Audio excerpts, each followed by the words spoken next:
সম্মানিত হাজরিন মুসলমান বাবাজি, আসিম রাদিয়াল্লাহু তাআলা আনহু এবং ক্ষুদ্র কয়েকজন সাহাবায়ে কিরাম তুমুর হারে তাদের সঙ্গে লড়ে গেলেন, যুদ্ধ করলেন। শেষ পর্যায়ে যখন নেজা শেষ হয়ে গেল তখন তরবারি ব্যবহার করা শুরু করলেন, কিন্তু সাহাবায়ে কেরাম তো অল্প কয়েকজন, মাত্র 6 জন। কয়জন? 6 জন। আর এদিকে কাফেররা ছিল 200। কতশো? 200। একটু চিন্তা করে বলেন তো, 6 জন মানুষটি 200 সৈন্যের মোকাবেলা করে পেরে ওঠা যায়? কখনোই পেরে ওঠা যায় না। তারপরেও সাহাবায়ে কিরামরা তরবারি নিয়ে লড়াই করতেছেন। লড়াই করতে করতে এক পর্যায়ে হযরতে আসিম রাদিয়াল্লাহু তাআলা আনহু শহীদ হয়ে গেলেন।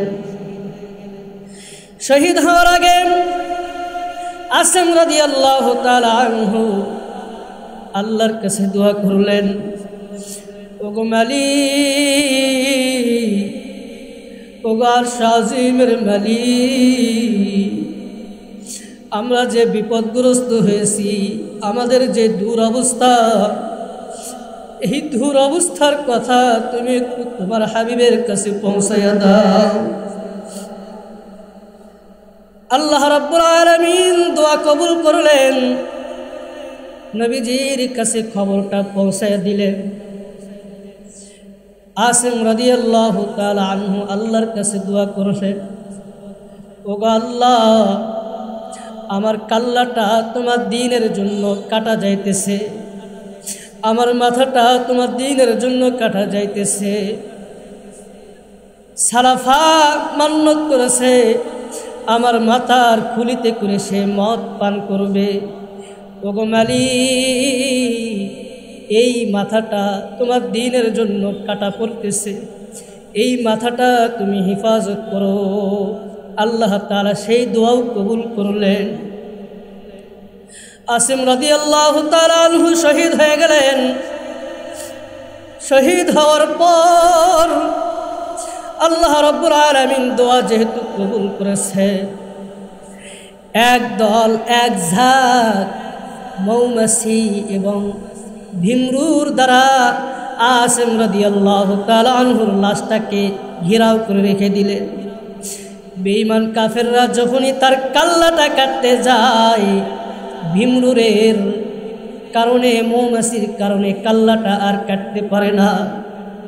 তারা বলতে থাকে, দিনের বেলা যেহেতু ভিমরুর আর মৌমাছি এখানে ঝাঁক লেগেছে, এখন তো কাল্লা কাটা যাবে না। রাত্রিবেলায় যখন অন্ধকার হয়ে যাবে তখন তো আসিমের কাল্লা পরে থাকবে, ভিমরুর থাকবে না, মৌমাছিও থাকবে না। তখন আমরা আসিম রাদিয়াল্লাহু তাআলা আনহুর কাল্লাটা কেটে নিয়ে যাব। কিন্তু আল্লাহ রাব্বুল আলামিন আসিম রাদিয়াল্লাহু তাআলা আনহুর কাল্লাটা, মাথাটা হেফাজত করলেন কিভাবে? রাত্রিবেলায় কিছু সময়ের জন্য আল্লাহ তাআলা তুমুর হারে বৃষ্টি বর্ষণ করলেন। আর এই বৃষ্টির পানির একটা জোয়ার শুরু হয়ে গেছে। এই পানির স্রোতে আসিম রাদিয়াল্লাহু তাআলা আনহুর লাশটা ভাসায় অন্য জায়গায় নিয়ে গেছেন। রাত্রিবেলায় যখন কাফেররা দেখলো আসিমের লাশ এখানে নাই, তারা খুব তন্ন তন্ন করে ওই পাহাড়ি পদদেশে তন্ন তন্ন করে খুঁজতে লাগলো। আসিম রাদিয়াল্লাহু তাআলা আনহুর লাশ তারা আর খুঁজে পায় নাই। আল্লাহ আল্লাহ क्या मुबारक नाम है, अल्लाह अल्लाह आशिकों का काम है। कलमा जिक्र करी ला इलाहा इल्लल्लाह, मोहब्बत ला इलाहा इल्लल्लाह, এই কালিমার সাথে আমাদের কোনো শত্রুতা আছে? ইমানি আওয়াজ দিয়া আল্লাহকে রাজি খুশি করার জন্য, কলবকে পরিষ্কার করার জন্য জোরে আওয়াজ দিয়ে জিকির করি, লা ইলাহা ইল্লাল্লাহ, লা ইলাহা ইল্লাল্লাহ।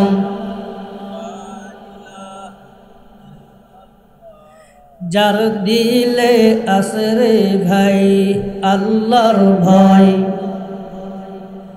যার দিলে আসরে ভাই আল্লাহর ভয়, আল্লাহ আল্লাহ সব সময়।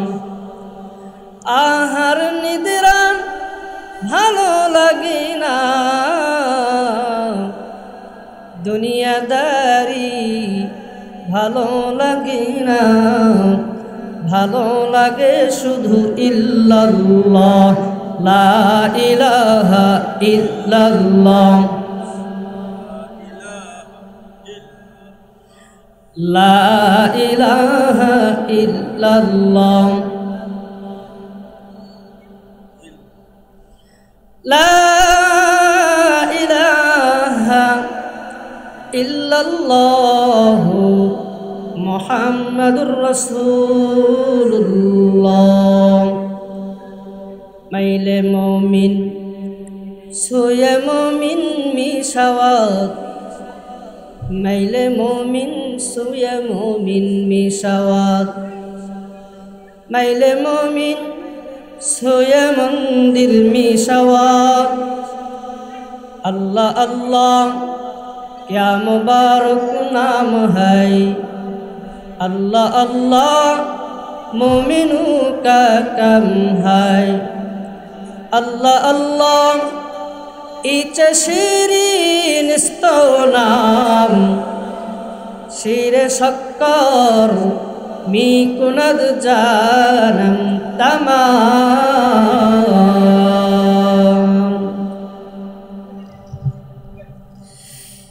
अल्हम्दुलिल्लाह, अल्लाह पाकेर लाख शुकुर।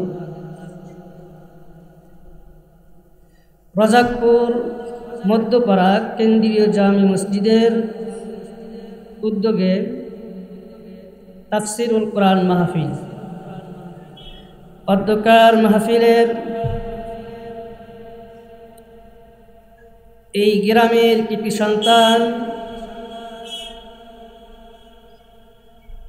অধ্যকার মাহফিলের সভাপতি জনাব ডাক্তার মোহাম্মদ আজিজার রহমান রাজু, এই গ্রামের গৌরব, এই গ্রামের কৃতি সন্তান ডেন্টাল সার্জন শহীদ জিয়াউর রহমান মেডিকেল কলেজ বগুড়া। আল্লাহ তাআলা ওনার হায়াতের ভিতরে বারাকাত দান করুক, সকলে বলি আল্লাহুম্মা আমিন। দেশ ও জাতির জন্য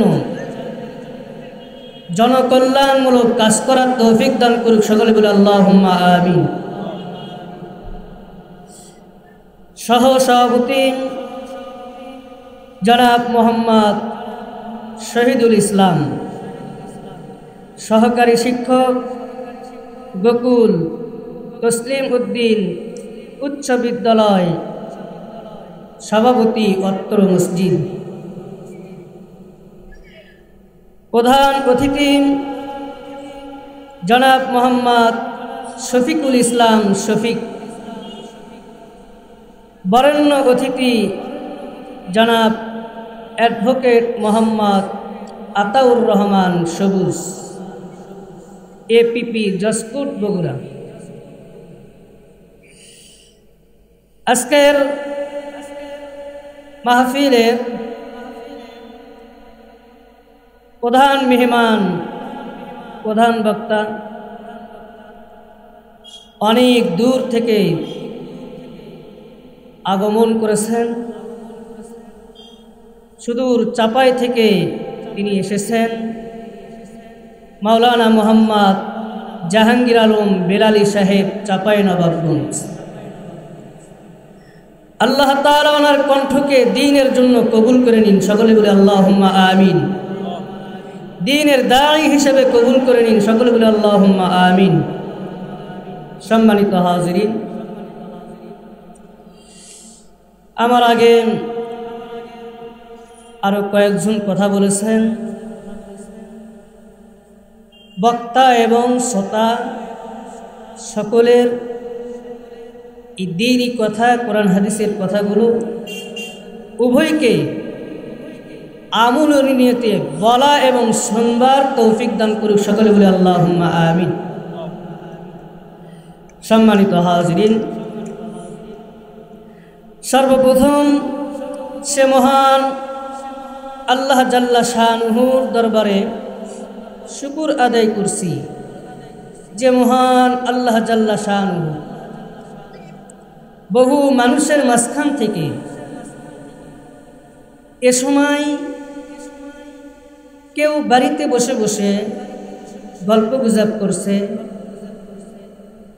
কেউ শুয়ে পড়েছে, কেউ চার দোকানে বসে বসে নিজের সময়টা নষ্ট করছে, অনেকে পাশে মেলা হচ্ছে, এই মেলার ভিতরে জিলাপির দোকানে পেঁয়াজ খাইতেছে। কি বলেন, ঠিক না? এতগুলো মানুষের মধ্যে থেকে আল্লাহ তাআলা যাদেরকে মহাব্বত করেছেন, ভালোবেসেছেন, তারাই কেবলমাত্র এই মাহফিলে আসতে পেরেছেন। তাহলে যারা এই মাহফিলে আজকে আসতে পেরেছেন তারা আল্লাহর মহাব্বতের বান্দা, পিয়ারা বান্দা, ঠিক আছে না? আমরা যারা এই মাহফিলে আসতে পেরেছি খুশি না বেজার? তাহলে খুশি যদি হয়, আনন্দ চিত্তে আল্লাহকে রাজি খুশি করার জন্য জবান খুলে জোরে আওয়াজ দিয়ে আল্লাহর শুকর আদায় করি, সকলে বলি আলহামদুলিল্লাহ। আলহামদুলিল্লাহ শব্দের ভিতরে 8টি অক্ষর রয়েছে। কয়টি অক্ষর? 8টি অক্ষর রয়েছে। এক একটি অক্ষরের বিনিময়ে 10টা করে নেকি আল্লাহ তাআলা তার আমল নামায় দান করবেন। হযরতে মুহাক্কিকগণ বলেন, আলহামদুলিল্লাহ শব্দ যদি কেউ ঈমানের সহিত আল্লাহকে রাজি খুশি করার জন্য সওয়াবের নিয়তে জবান দিয়ে আলহামদুলিল্লাহ শব্দ উচ্চারণ করে, তো আল্লাহ তাআলা ওই বান্দার উপরে খুশি হইয়া জান্নাতের 8টি দরজা খুলে দেন। চিৎকার দিয়ে বলেন সুবহানাল্লাহ। এজন্য দিনের সমস্ত কৃপণতাকে দূর করে দিয়া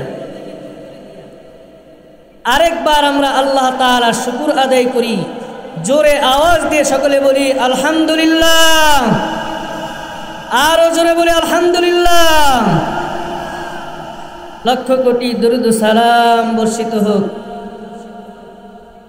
আকায়ে নামদার তাজদারে মদিনা মুহাম্মদ মুস্তাফা আশরাফুল আম্বিয়া আফজালুল আম্বিয়া জনাবে রাসূলুল্লাহ, সকলে বলি সাল্লাল্লাহু আলাইহি ওয়াসাল্লাম। সম্মানিত হাজিরিন, আপনারা সবাই কেমন আছেন?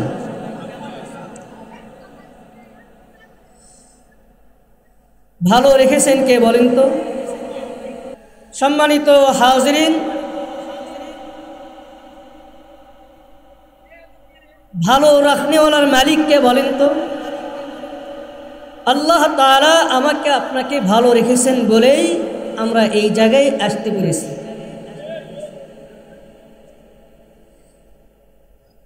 অনেক মানুষ,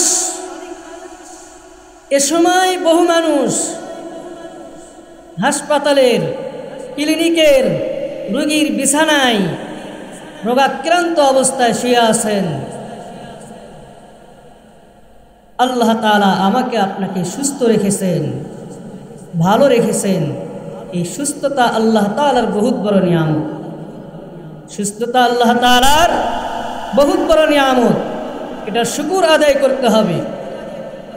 সম্মানিত হাজরিন, আমি পবিত্র কালাম থেকে সূরা আলে ইমরানের 31 নম্বর আয়াত আপনাদের সামনে তেলাওয়াত করেছি। এই আয়াতের পাশাপাশি নবী করিম সাল্লাল্লাহু আলাইহি ওয়াসাল্লামের অমূল্য বাণী থেকে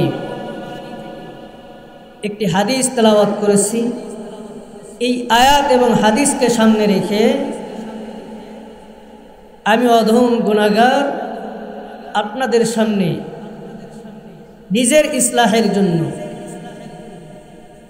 কিছু আলোচনা করার চেষ্টা করব ইনশাআল্লাহ, ওয়া মা তৌফিকি ইল্লা বিল্লাহ। সম্মানিত হাজরিন, আমরা সকলেই ঈমানদার, আমরা সকলেই এখানে আমরা যে যতগুলো লোক আছে আমরা সবাই কি ঈমানদার।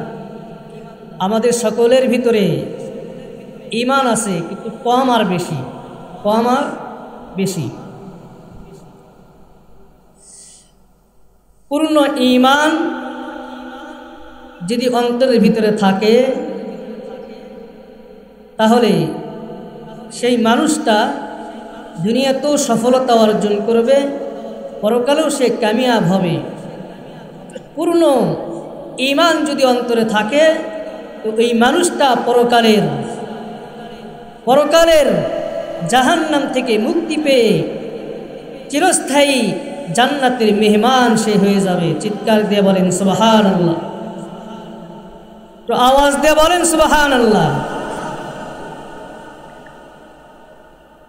রাজাকপুর গ্রামে আজকের মাহফিল, বাড়ি বাড়ি তো অনেক বাজার হয়েছে, অনেক খাবার রেডি হয়েছে।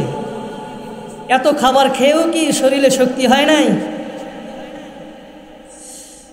দুঃখের বিষয় আর পরিতাপের বিষয় হলো যে আমাদের মুসলমানদের পরিস্থিতি এমন হয়েছে যে মুসলমানগণ ব্রাজিল আর আর্জেন্টিনার খেলা দেখে। কি দেখে?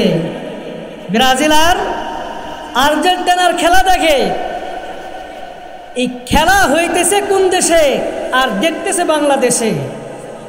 যেই মাত্র নাকি গোল হয়, কি হয়? গোল হয়। গোল হওয়ার সঙ্গে সঙ্গে কি বলা লাগে যে গোল বলা লাগে? অটোমেটিক মানুষ চিল্লায় বলে গোল, এত জোরে আওয়াজ দিয়ে বলে গোল।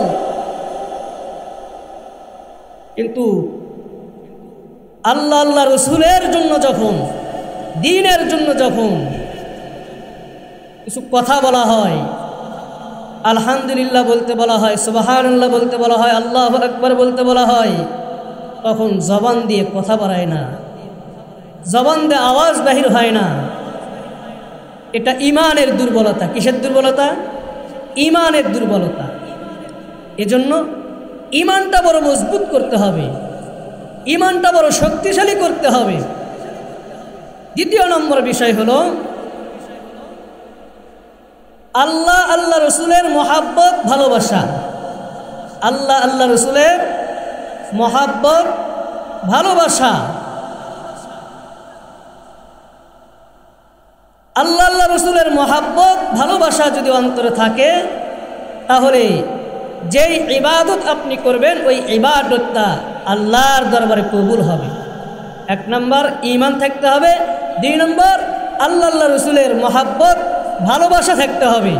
আল্লাহ আল্লাহ রসুলের মহাব্বত, ভালোবাসা যদি থাকে, আপনি যে ইবাদতই করবেন সেই ইবাদত আল্লাহর দরবারে কি হবে বলেন? কবুল হয়ে যাবে। আল্লাহ আল্লাহ রসুলের মহাব্বত, ভালোবাসা যদি অন্তরে না থাকে আর আপনি যদি ভালো কাজ করেন, ভালো আমল করেন, সেই আমল আল্লাহর দরবারে কবুল হবে না। কারণ মক্কার অনেক মুনাফিক ছিল,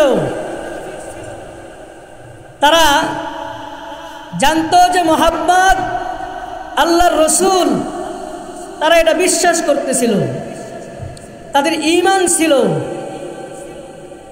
তারা নবীজি সাল্লাল্লাহু আলাইহি ওয়াসাল্লামের পিছনে নামাজও পড়েছে, দান খয়রাতও করেছে, কিন্তু আল্লাহ রসুলের উপরে মহাব্বত ভালোবাসা না থাকার কারণে তারা অন্তরে একটা মুখে আরেকটা, এরা হলো মুনাফিক। আর মুনাফিকদের ব্যাপারে আল্লাহ রাব্বুল আলামিন পবিত্র কালামের ভিতরে বলেন, ইন্নাল মুনাফিকিনা ফিদ দারকিল আসফালি মিনান নার।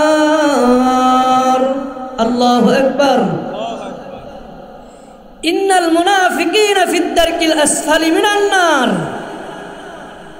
নিশ্চয় অবশ্যই মুনাফিকদের স্থান হলো জাহান্নামের একেবারে তল দেশে, জাহান্নামের একেবারে তল দেশে।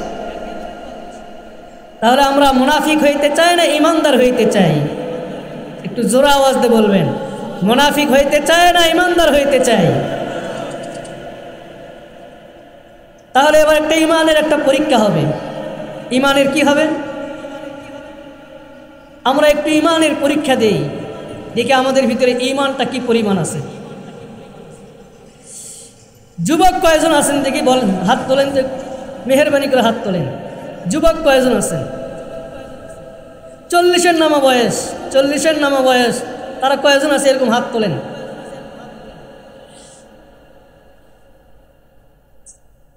এই 40-এর নামা যে কয়জন আছেন তারা একটু হাত উঠাইয়া আমি লিল্লাহি তাকবীর বলবো, আপনারা আল্লাহু আকবার বলবেন। তো হাতটা উঠান, উঠান। 40-এর নিচে যাদের বয়স তারা একটু হাতটা উঠান। লিল্লাহি তাকবীর, লিল্লাহি তাকবীর। এবার 40-এর উপরে যাদের বয়স তারা একটু হাতটা উঠান। লিল্লাহি তাকবীর, লিল্লাহি তাকবীর। মাশাআল্লাহ, মুরব্বীদের ঈমানটা বড় মজবুত, মুরব্বীদের ঈমানটা বড় মজবুত। আল্লাহ রাব্বুল আলামিন আমাদের সবাইকে পূর্ণ ঈমান দান করুক, সকলে বলে আল্লাহুম্মা আমিন। সম্মানিত হাজিরিন, ভূমিকা আর লম্বা করব না, আলোচনার দিকে আগুন। সূরা আলে ইমরানের 31 নম্বর আয়াত আমি আপনাদের সামনে তেলাওয়াত করেছি। আল্লাহ রাব্বুল আলামিন পবিত্র কালামের ভিতরে বলেন, কুল ইন কুনতুম তুহিব্বুনাল্লাহ ফাত্তাবিউনি ইউহিব্বুকুমুল্লাহু ওয়া ইয়াগফির লাকুম যুনুবাকুম ওয়াল্লাহু গফুরুর রাহিম। আল্লাহু আকবার। আল্লাহ রাব্বুল আলামিন বলেন, কুল ইন কুনতুম তুহিব্বুনাল্লাহ, তোমরা যদি আল্লাহকে ভালোবাসতে চাও, ইন কুনতুম তুহিব্বুনাল্লাহ, তোমরা যদি আল্লাহকে ভালোবাসতে চাও, ফাত্তাবিউনি, আমার নবীর ইত্তেবা করো, অনুসরণ করো, আমার নবীর অনুসরণ করো, ইত্তেবা করো। তাহলে কি হবে? ইউহিব্বুকুমুল্লাহ, আল্লাহ তাআলা আমাদেরকে ভালোবাসবেন। আমরা যদি আল্লাহকে ভালোবাসতে চাই তাহলে কি করতে হবে? নবীর অনুসরণ, অনুকরণ, ইত্তেবা করতে হবে। আর নবীর অনুসরণ, অনুকরণ যদি আমরা করি তাহলে আল্লাহ তাআলা আমাদেরকে ভালোবাসবেন। ওয়া ইয়াগফির লাকুম যুনুবাকুম, এবং আল্লাহ তাআলা আমাদের অতীতের সব গুনাহ মাফ করে দিবেন। চিৎকার দিয়ে বলেন সুবহানাল্লাহ। সম্মানিত হাজিরিন, আমরা যদি আল্লাহকে ভালোবাসতে চাই তাহলে নবীকে মহব্বত করতে হবে, নবীর ইত্তেবা করতে হবে, অনুসরণ করতে হবে। তাহলে আল্লাহ তাআলা আমাদেরকে ভালোবাসবেন। দুনিয়াতে কিয়ামত পর্যন্ত যত মানুষ দুনিয়াতে আসবেন তার মধ্যে সবচাইতে সাহাবায়ে কিরাম আল্লাহর রসুলকে বেশি ভালোবেসেছেন। সাহাবায়ে কিরাম আল্লাহর রসুলকে বেশি ভালোবেসেছেন। সাহাবায়ে কিরাম আল্লাহর রসুলকে এত ভালোবেসেছেন, এত মহব্বত করেছেন যে নবীর জন্য তারা জান দিয়েছেন, মাল দিয়েছেন। নবীর জন্য তারা নিজেদের জীবন বিলীন করে দিয়েছেন। সম্মানিত হাজরিন, বুখারী শরীফের ভিতরে একটি হাদিস বর্ণিত হয়েছে। বুখারী শরীফের ভিতরে একটি হাদিস বর্ণিত হয়েছে। উহুদের যুদ্ধ সংগঠিত হয়, আর এই যুদ্ধে ৭০ জন সাহাবী শহীদ হন। আল্লাহর রসুলের দান্দান মুবারক শহীদ হয়। অল্প কিছু সংখ্যক কাফের এই যুদ্ধে মারা গিয়েছিল। এই কিছু কাফের মারা যাওয়ার কারণে তাদের আত্মীয় স্বজনরা ওয়াদা করে বসলো, প্রতিজ্ঞা করলো, যে করেই হোক এর প্রতিশোধ নিতে হবে। কি বলছে তারা? যে করেই হোক এর প্রতিশোধ নিতে হবে। তো মক্কার সালাফা নামে এক কাফের ছিল, তার 2 জন পুত্র উহুদের যুদ্ধে মারা গিয়েছিল। তার 2 সন্তান উহুদের যুদ্ধে মারা যাওয়ার পর সে মান্যত করল যে আমার 2 সন্তান, তার নাম হলো হযরতে আসিম রাদিয়াল্লাহু তাআলা আনহু। ওই 2 পুত্রের বাবা সালাফা মান্যত করে বসল, আমি যদি আসিমকে যদি আমি হাতে পাই তাহলে তার মাথার খুলিতে করে আমি মদ পান করব। চিৎকার দিয়ে বলেন নাউজুবিল্লাহ। কথা বুঝতে পারলেন? আসিম রাদিয়াল্লাহু তাআলা আনহু সালাফার 2 পুত্রকে হত্যা করেছিল উহুদের যুদ্ধে।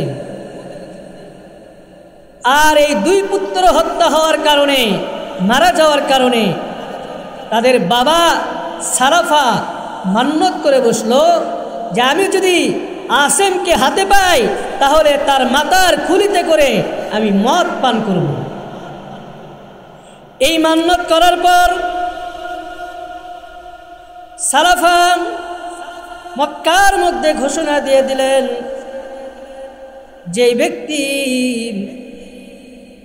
আসিমের মাথাটা আনতে পারবে আমি তাকে 100 উট পুরস্কার দেব।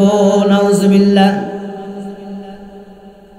এই ঘোষণা দেওয়ার পর, এই ঘোষণা শোনার পর সফওয়ান ইবনে খালিদ সে আর নিজেকে লোভ সামলাইতে পারল না। সে আসিম রাদিয়াল্লাহু তাআলা আনহুর কাল্লাটা আনার জন্য কৌশল অবলম্বন করলেন। আজল ও ফারা গোত্রের কিছু মানুষকে মদিনায় পাঠাইয়া দিলেন। এই কিছু মানুষ মদিনায় যাওয়ার পর আল্লাহর রসুলের কাছে তারা নিজেদেরকে মুসলমান হিসেবে দাবি করল, মুসলমান হিসেবে প্রকাশ করল। আর নবীজিকে বললেন, ইয়া রাসূলুল্লাহ, ইয়া হাবিবাল্লাহ,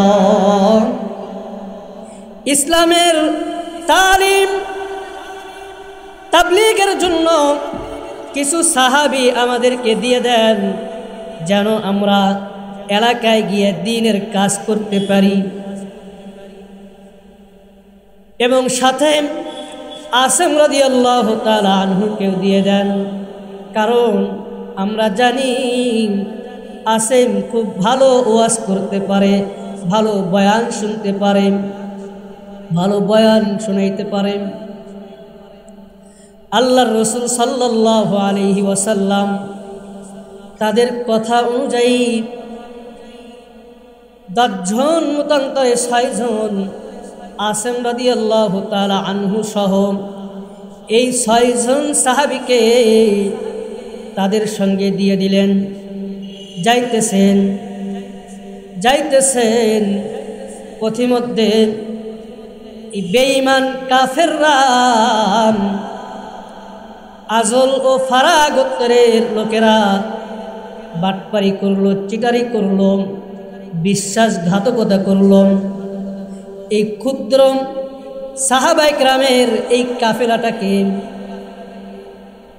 যে কথাই নিয়ে আসলো ওই কথা ঠিক রাখলো না, বরং এই ক্ষুদ্র সাহাবায়ে কেরামের কাফেলাকে শত্রুর হাতে তুলে দিল, শত্রুর কবলে নিয়ে গেল।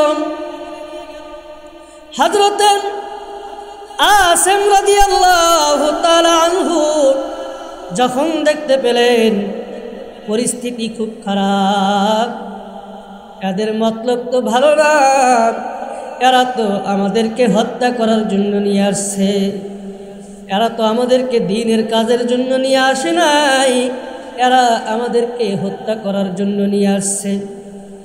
আসিম রাদিয়াল্লাহু তাআলা আনহু সাথীদেরকে নিয়ে একটা পাহাড়ের নাম হলো ফিতফিত, এই ফিতফিত নামক পাহাড়ে আশ্রয় গ্রহণ করলেন। এই পাহাড়ে যখন আশ্রয় গ্রহণ করলেন,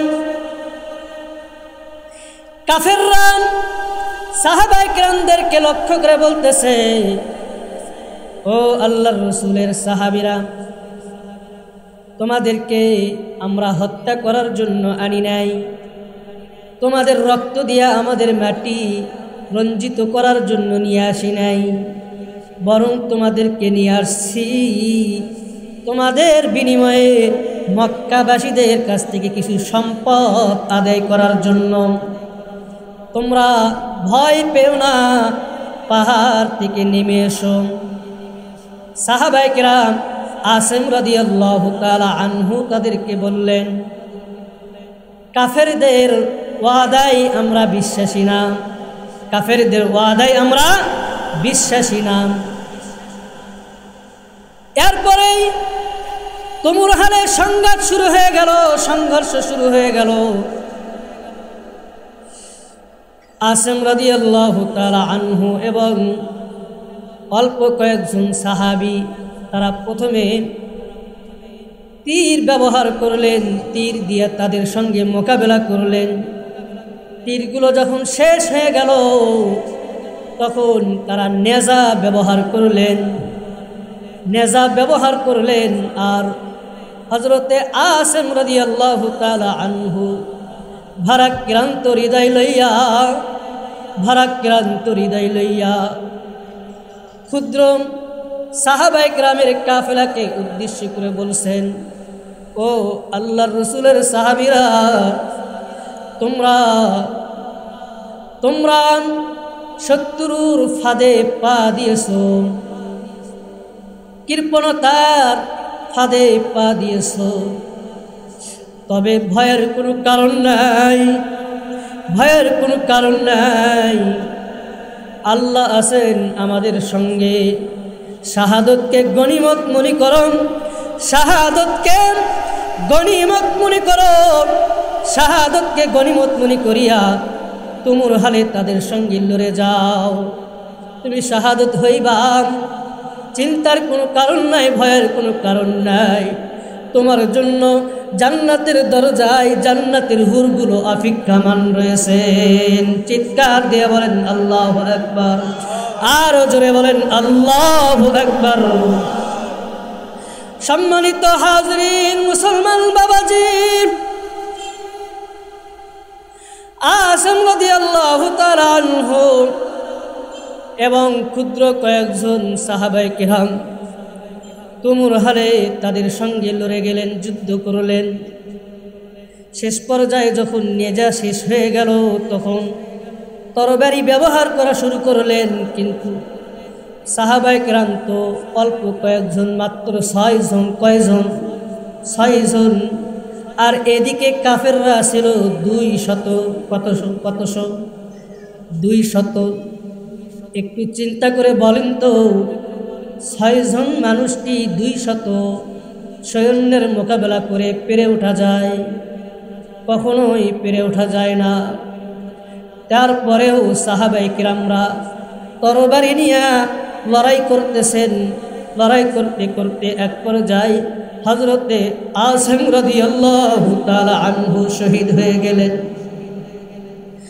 শহীদ হওয়ার আগে আসিম রাদিয়াল্লাহু তাআলা আনহু আল্লাহর কাছে দোয়া করলেন, ওগো মালিক, ওগো আরশ আজিমের মালিক, আমরা যে বিপদগ্রস্ত হয়েছি, আমাদের যে দুরবস্থা, এই দুরবস্থার কথা তুমি একটু তোমার হাবিবের কাছে পৌঁছাইয়া দাও। আল্লাহ রাব্বুল আলামিন দোয়া কবুল করলেন, নবীজির কাছে খবরটা পৌঁছায় দিলেন। আসিম রাদিয়াল্লাহু তাআলা আনহু আল্লাহর কাছে দোয়া করলেন, ওগো আল্লাহ, আমার কাল্লাটা তোমার দ্বীনের জন্য কাটা যাইতেছে, আমার মাথাটা তোমার দ্বীনের জন্য কাটা যাইতেছে। সালাফা মান্নত করেছে আমার মাথার খুলিতে করে সে মদ পান করবে। ওগো মালিক, এই মাথাটা তোমার দ্বীনের জন্য কাটা পড়তেছে, এই মাথাটা তুমি হেফাজত করো। আল্লাহ তাআলা সেই দোয়াও কবুল করলেন। আসিম রাদিয়াল্লাহু তাআলা আনহু শহীদ হয়ে গেলেন। শহীদ হওয়ার পর আল্লাহ রাব্বুল আলামিন দোয়া যেহেতু কবুল করেছে, এক দল, এক ঝাঁক মৌমাছি এবং ভিমরুর দ্বারা আসিম রাদিয়াল্লাহু তাআলা আনহুর লাশটাকে ঘেরাও করে রেখে দিলেন। বেঈমান কাফেররা যখনই তার কাল্লাটা কাটতে যায়, ভিমরুরের কারণে, মৌমাছির কারণে কাল্লাটা আর কাটতে পারে না। তারা বলতে থাকে, দিনের বেলা যেহেতু ভিমরুর আর মৌমাছি এখানে ঝাঁক লেগেছে, এখন তো কাল্লা কাটা যাবে না। রাত্রিবেলায় যখন অন্ধকার হয়ে যাবে তখন তো আসিমের কাল্লা পরে থাকবে, ভিমরুর থাকবে না, মৌমাছিও থাকবে না। তখন আমরা আসিম রাদিয়াল্লাহু তাআলা আনহুর কাল্লাটা কেটে নিয়ে যাব। কিন্তু আল্লাহ রাব্বুল আলামিন আসিম রাদিয়াল্লাহু তাআলা আনহুর কাল্লাটা, মাথাটা হেফাজত করলেন কিভাবে? রাত্রি বেলায় কিছু সময়ের জন্য আল্লাহ তাআলা তুমুর হারে বৃষ্টি বর্ষণ করলেন। আর এই বৃষ্টির পানির একটা জোয়ার শুরু হয়ে গেছে। এই পানির স্রোতে আসিম রাদিয়াল্লাহু তাআলা আনহুর লাশটা ভাসায় অন্য জায়গায় নিয়ে গেছেন। রাত্রি বেলায় যখন কাফেররা দেখলো আসিমের লাশ এখানে নাই, তারা খুব তন্ন তন্ন করে ওই পাহাড়ি পদদেশে তন্ন তন্ন করে খুঁজতে লাগলো। আসিম রাদিয়াল্লাহু তাআলা আনহুর লাশ তারা আর খুঁজে পায় নাই। তাহলে তাদের ঈমান কি পরিমাণ ছিল, নবীর উপরে কি পরিমাণ মহাব্বত আর ভালোবাসা ছিল। দ্বীনের জন্য তারা শহীদ হয়ে গেছেন, নবীর জন্য তারা নিজের জান দিয়েছেন, মাল দিয়েছেন, নিজের জীবনটা পর্যন্ত বিলীন করে দিয়েছেন। ও ইমানদার মুসলমান বাবাজি, আজকে আমরা কেমন মুসলমান হলাম, কেমন ইমানদার হলাম, কেমন নবীর উম্মত হইলাম। এই দেশে, এই জমিনের উপরে দাঁড়াইয়া একদল কুখ্যাত কুলাঙ্গার আমার নবীকে নিয়ে কটূক্তি করে, আমার আল্লাহকে নিয়ে কটূক্তি করে। কথা বলেন ঠিক কিনা? মুআজ্জাজ হাজরিন, ইমানদার মুসলমান বাবাজি, খুব মনোযোগ দিয়ে শুনবেন। তারা যদি আল্লাহকে নিয়ে কটূক্তি করার, নবীকে নিয়ে কটূক্তি করার বাক শক্তি পায়, বাক স্বাধীনতা পায়, তাহলে আমরা ইমানদার মুসলমান তাদের কাল্লাটা নামানোর জন্য, কাল্লাটা উড়িয়ে দেওয়ার জন্য আমরা হাত স্বাধীনতা পাবো। কথা বলেন ঠিক কিনা? সম্মানিত হাজরিন, এই জমিনের উপরে দাঁড়াইয়া, এই বাংলার জমিনে দাঁড়াইয়া যেই সমস্ত কুলাঙ্গার বদমাইশ যারা নবীকে নিয়ে কটূক্তি করবে, আল্লাহকে নিয়ে কটূক্তি করবে, তাদের বিচার এই মাটিতে হওয়া চাই। কথা বলেন ঠিক কিনা? দ্বিতীয় নম্বর আরেকটা বিষয় হলো, আরেক দল আছেন আমার নবীর খতনে নবুয়ত মানে না, আমার নবীকে শেষ নবী মানে না। আমার নবীকে যারা শেষ নবী মানবে না তারা কি হবে বলেন তো? কথা বলেন। আমার নবীকে যারা শেষ নবী মানবে না তারা কি হবে বলেন? কাফের। তাহলে যারা আমার নবীকে শেষ নবী মানে না, যারা আমার নবীকে খতমে নবুয়ত মানে না, তারা কাফের। সেই সম্প্রদায় হলো কাদিয়ানী সম্প্রদায়। কাদিয়ানী সম্প্রদায় কাফের, এতে বিন্দু পরিমাণ কোনো সন্দেহ নাই। সন্দেহ আছে? কথা বলেন, সন্দেহ আছে? কাদিয়ানীরা কাফের, কাফের, কাফের, আর ভিতরে বিন্দু পরিমাণ সন্দেহ নেই। সম্মানিত হাজরিন, আগামী দিনে জাতীয় নির্বাচন হবে। আজকের এই মাহফিল থেকে পরিষ্কার ভাষায় জানাইতে চাই, আগামী জাতীয় নির্বাচনে যে বা যে দলই ক্ষমতায় আসুক না কেন, কাদিয়ানীদেরকে পার্লামেন্টে কাফের ঘোষণা দেখতে চাই আমরা। কথা বলেন ঠিক কিনা? কাদিয়ানীদেরকে আমরা কাফের ঘোষণা দেখতে চাই। কাফের ঘোষণা যদি এই জমিনে না করা হয়, এটার জন্য যদি আলেম ওলামারা রাজপথে ডাক দেন, সেই ডাকের সাড়া দিয়া আমরা রাজপথে যাওয়ার জন্য কারা কারা প্রস্তুত আছি, দু হাত তুলে একটু আল্লাহকে দেখায় দেই। লিল্লাহে তাকবীর, লিল্লাহে তাকবীর। কাফের, কাফের, কাদিয়ানীরা কাফের। নবীর পরে নবী নাই, সংসদে আইন চাই। কথা বলেন, নবীর পরে নবী নাই, সংসদে আইন চাই। আল্লাহ রাব্বুল আলামিন আমাদের সবাইকে এই কথাগুলোর উপরে আমল করার তৌফিক দান করুক। পূর্ণ ঈমান, আল্লাহ আল্লাহ রসুলের মহাব্বত, ভালোবাসা নিয়ে, পরিপূর্ণ ঈমান আমল নিয়ে আমাদের সবাইকে কবরে যাওয়ার তৌফিক দান করুক। সকলে বলি আল্লাহুম্মা আমিন।